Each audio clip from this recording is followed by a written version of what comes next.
ఆరోగ్యం అంటే natural food, nature మంత్ర. ఇప్పుడే మీ ఇంటికి తెచ్చుకోండి.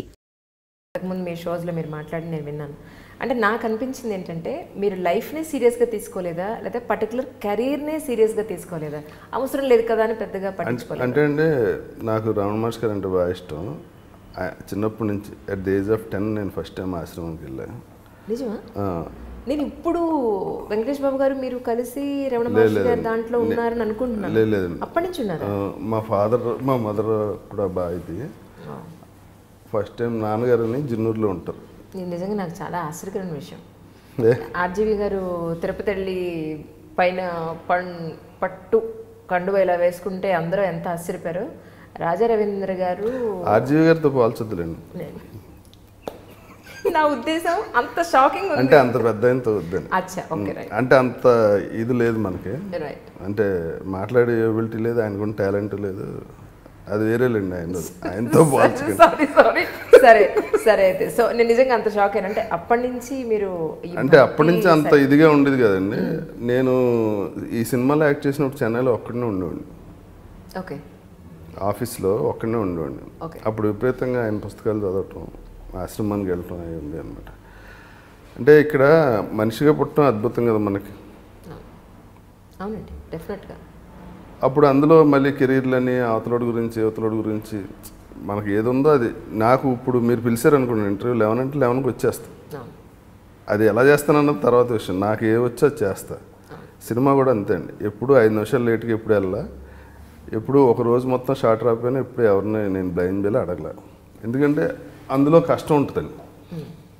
ఎవరైనా ఊరికే పిలిచి కూర్చోబెట్టి మనకు డబ్బులు ఎవరు కదా, ఆ సిచ్యువేషన్ బట్టి మనకు షార్ట్ రాదు. షార్ట్ రాలేదని ఇరిటేట్ అయ్యే ఆర్టిస్ట్ని చూస్తే నాకు నవ్వు వస్తుంటుంది. ఎందుకంటే అక్కడ జరిగేది వేరు.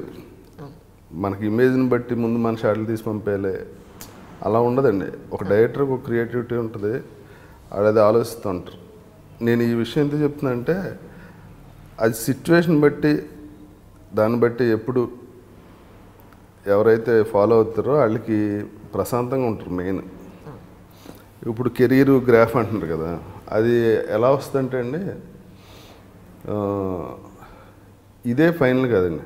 ఇప్పుడు మనకన్నా ముందు ఎంతోమంది మహానటులు ఉన్నారు, ఇవాళ లేరనుకోండి, వాళ్ళ గురించి చెప్పుకోవడానికి ఏం లేదు. పబ్లిక్ ఎలా మన గురించి ఏమనుకుంటారు అన్నదాని మీద మానేసండి మన గురించి మనం ఆలోచించుకోవడం అంటే ఇవన్నీ పెద్ద అనిపించాయి. మేబీ నేను రేపు వదిన బిజీ ఆర్టిస్ట్ అవ్వచ్చు అవ్వకపోవచ్చు, ఏదైనా ఒకటే. నాకు అది లైఫ్ని సీరియస్గా తీసుకోవట్లేదు, ఎంజాయ్ చేస్తున్నారంటారంటే అది నేను చెప్పలేను. ఎందుకంటే ఎవ్రీ సెకండ్ ఎంజాయ్ చేద్దామని, అంటే లివ్ ఇన్ ప్రజెన్స్లో ఉందామని ఆలోచిస్తా. జరిగిపోయిన వాటి గురించి జరగదాని గురించి ఆలోచించడం ఇష్టం. అది వైరేకం కాదు. ఇప్పుడు మీరు నిద్రపోయారండి, మీరు ఎవరో తెలుసు మీకు, అంజలిని ఐ డ్రీమ్ అని ఇంత పెద్ద యాంకర్ అని మీకేం తెలియదు కదా, తెలియదు కదా. కానీ మీరు చాలా హ్యాపీగా ఉన్న ఫీలింగ్ ఒకటి ఉంటుంది మీకు. అది నిద్దట్లో కల వచ్చింది అనుకోండి, అందులో మీరు పెద్ద హీరోయిన్ అనుకోండి, సమంత గారిలో 10 సినిమాలు చేసేస్తున్నారు. సరే, మీరు ఒక్క మూవీ ఇప్పించినట్టే లేదు కానీ పెద్ద సమంత లాగా అంత పెద్ద. సరే, మధ్యలో మళ్ళీ వేషాలు అడిగేకండి నన్ను, అది సందరితే చాలు మీరు. సరే కానీ ఇప్పుడు కళ్ళలో మీరు ఉన్నారు, మెలుగు వచ్చాక అది పోద్ది. మనకు 3 అవస్థలు ఉంటాయండి. ఇది జాగ్రత్త అవస్థ అంటారు, 2 నిద్రావస్థ, 3వది నిద్రావస్థ అంటారు, సుషుప్తి అంటారు దాన్ని, అంటే డీప్ స్లీప్. ఇంకోటి కళ. ఈ 3 మనం 3 డిఫరెంట్గా ఉంటుంది పరిస్థితి. కళ్ళలో మీ ఒరిజినల్ మీరు ఉండరు, సమంతలో మీరు యాక్ట్ చేసేసి డ్యాన్స్ చేస్తుంటారు. ఇప్పుడు మీకు మిగిలిన ఉన్న నిద్దట్లో మీరు ఎవరో మీకు తెలియదు. ఈ 3 అవస్థల్లో ఒకటి కాన్షియస్గానే ఉంటుంది కదా, లేకపోతే 3 అవస్థలు మనకు తెలియదు కదా. ఆ కాన్షియస్నెస్ ఏంటి? అది మీలో ఉంటుంది, నాలో ఉంటుంది, అందరిలోనూ ఉంటుంది, కుక్కలో ఉంటుంది, పురుగులో ఉంటుంది, అన్నిట్లో. అది ఎలా అంటే ఇప్పుడు ఈ కరెంటు వల్లే లైటు, ఫ్యాను, ఏసీ ఇన్ని తిరుగుతూ ఉంటాయి కదండి. కరెంటు వేరే కాదు, ఒకటే అది. అలాంటి ఎనర్జీ మనలో కూడా ఉంటుంది. ఆ ఎనర్జీ లేని రోజుని బాడీ తీసేయండి అంటారు, కానీ రాజారావుని తీసుకెళ్ళి శ్మశానం తాగలేండి అని ఎవడ అంటారు. మీరు ఎంత పేరు సంపాదించినా కరెక్ట్, అది బిల్ గేట్స్ అయినా బాడీని తీయమంటారు వెరీ నైస్ పాయింట్ అండి, నిజం. కదా బాడీని తీసేయండి అంటారు. మరి దానికోసం ఎందుకంటే ఇంత ఇది ఆరాటం, ఇది ఈ పదవులు సంపాదించాలి, మనుషులు మోసాలు చేసేయాలి, ఏదో చేసేయాలి, ఎవరి గురించి వాళ్ళు ఆలోచించడం మానేసి చేయటం వల్ల ప్రాబ్లం వస్తాయి. రమణ మహర్షి గారు చెప్పింది ఏంటంటే, నిద్దట్లో నువ్వెవరో నువ్వు తెలియదు, మెలకువలో నువ్వెందుకు ఈ బాడీ నీది దానికి ఒక పేరు పెట్టుకుని ఆనందం అన్నదే మన ఒరిజినల్ స్టేట్ అండి. దాంట్లో నుంచి బయటకు ఎలా వస్తున్నాం అంటే, ఈ మెలకువ రాగానే మనం నేను రాజారవీంద్ర అనుకోవటం కానీ స్టార్ట్ అవుతుంది ప్రాబ్లం. మీకు మెలకువ వచ్చాక కూడా మీరు ఆలోచించి మీ పేరుతో మీరు ఐడెంటిఫై అవ్వకుండా ఎక్కువసేపు ఆలోచించారంటే ఒక స్టేట్లో ఉంటారు. అది నిద్ర నుంచి మెలకువకి వచ్చి మధ్యలో మీరు ఒక 5 minutes అన్నా అలా ఉంటే మీకు డే అంతా చాలా క్లారిటీ ఉంటుంది. ఎలాంటండి, ఇది వైరాగ్యం వీళ్ళందరినీ వదిలేయాలి కాదండి, మన పని మనం పర్ఫెక్ట్గా చేసుకుంటాం. ఇప్పుడు మీరు ఇంటర్వ్యూ చేస్తున్నారండి, కానీ నేను అని నా ఐడెంటిఫికేషన్ నాకు ఎక్కడి నుంచి వస్తుంది అన్న దాని గురించి ఆలోచిస్తుంటుంది. మీకు అంజనేని ఒక ఐడెంటిఫికేషన్ మీ లోపల నుంచి వస్తుంది కదా, అది ఎక్కడి నుంచి వస్తుందని ఆలోచిస్తే మిగిలిన బయట కూడా ఉండవండి.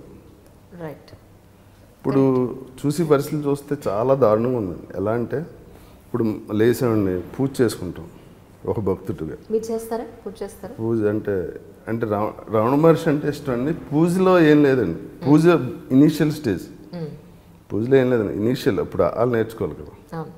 ఇవాళ ఆ సబ్జెక్ట్ అర్థమవుతుంది, దాన్ని ఆచరణలో పెట్టడానికి ప్రయత్నిస్తున్నాం అంటే ముందు అది ఉంటుందండి, అక్కడి నుంచే స్టార్ట్ అవ్వాలి. Correct correct. పూజలో ఏం చేస్తామండి, ఒకే ఏక వస్తువు మీద కాన్సన్ట్రేషన్ ఉంటుంది, దేవుడి మీదే కాన్సన్ట్రేషన్ ఉంటుంది, ఆ మంత్రం చదివినా దాని మీదే కాన్సన్ట్రేషన్ ఉంటుంది. పూజ చేసేది ఏక వస్తువు మీద దీనికోసం, ఏకాగ్రత కోసం. మెడిటేషన్ కూడా అదే అండి, ఏకవస్తు చింతనే మెడిటేషన్. మీరు మెడిటేషన్ చేస్తారా? అంటే బ్రీతింగ్ మీద పెట్టి చేస్తాను. నేను ఇంతకుముందు విపాసన చేశాను, అప్పుడు చాలా మంచి ఎక్స్పీరియన్స్ వచ్చింది. అలా కూర్చుని బ్రీతింగ్ మీదే కాన్సన్ట్రేషన్ పెట్టినప్పుడు అది ఇనీషియల్ మన పనులన్నీ గుర్తురావు.